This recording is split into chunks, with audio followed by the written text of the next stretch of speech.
दक्षिण अफ्रीका में प्रधानमंत्री नरेंद्र मोदी ने G20 शिखर सम्मेलन में शामिल होने के अलावा कई अन्य गतिविधियों में हिस्सा लिया। इसमें इंडिया, ब्राजील, साउथ अफ्रीका के बीच का शिखर सम्मेलन काफी महत्वपूर्ण था।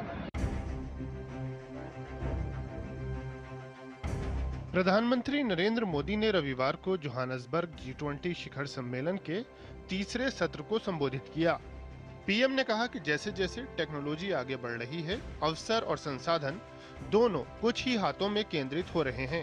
विश्व में क्रिटिकल टेक्नोलॉजी पर बढ़ते संघर्ष का जिक्र करते हुए पीएम ने उस तकनीकी विकास पर जोर दिया जो वित्त केंद्रित के बजाय मानव केंद्रित हो। पीएम ने प्रभावी मानव निरीक्षण, सुरक्षा, पारदर्शिता और डीप फेक व अपराध में एआई उपयोग पर प्रतिबंध के साथ एक ग्लोबल एआई कॉम्पैक्ट बनाने पर जोर दिया।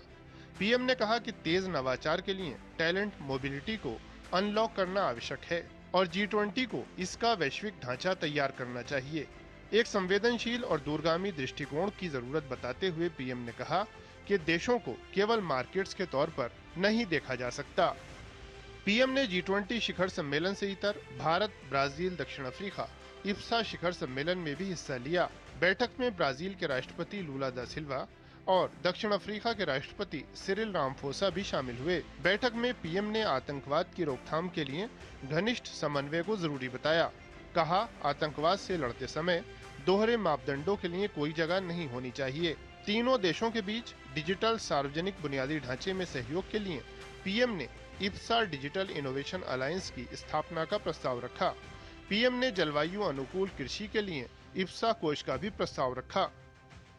जोहान्सबर्ग में रविवार को भी पीएम ने कई द्विपक्षीय बैठकें की।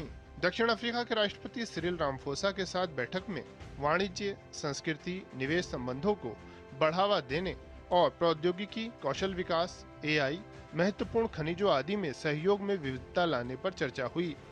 जापान की पीएम साने ताकाइची के साथ बैठक में नवाचार, रक्षा और टैलेंट मोबिलिटी जैसे क्षेत्रों में द्विपक्षीय सहयोग बढ़ाने पर बातचीत हुई। पीएम ने इटली की प्रधानमंत्री जॉर्जिया मेलोनी के साथ भी द्विपक्षीय बैठक की। कनाडा के प्रधानमंत्री मार्क कार्नी के साथ भी प्रधानमंत्री की बैठक में अहम मुद्दों पर विचार विमर्श हुआ। प्रधानमंत्री की नीदरलैंड के प्रधानमंत्री डिक शूफ और जमैका के अपने समकक्ष एंड्रयू होलनेस से भी मुलाकातें हुईं। रविवार को ही जोहान्सबर्ग G20 शिखर सम्मेलन संपन्न हुआ। राष्ट्रपति सिरिल रामफोसा ने समूह की अध्यक्षता अमेरिका को सौंपे जाने की घोषणा की। अगले वर्ष G20 शिखर सम्मेलन उसी की मेजबानी में होगा। प्रधानमंत्री नरेंद्र मोदी ने इस अवसर पर दक्षिण अफ्रीका के राष्ट्रपति सिरिल रामाफोसा से भी बात की। भारत और दक्षिण अफ्रीका के बीच सहयोग को आगे बढ़ाने के लिए यह एक महत्वपूर्ण कदम माना जा रहा है। उत्तर प्रदेश में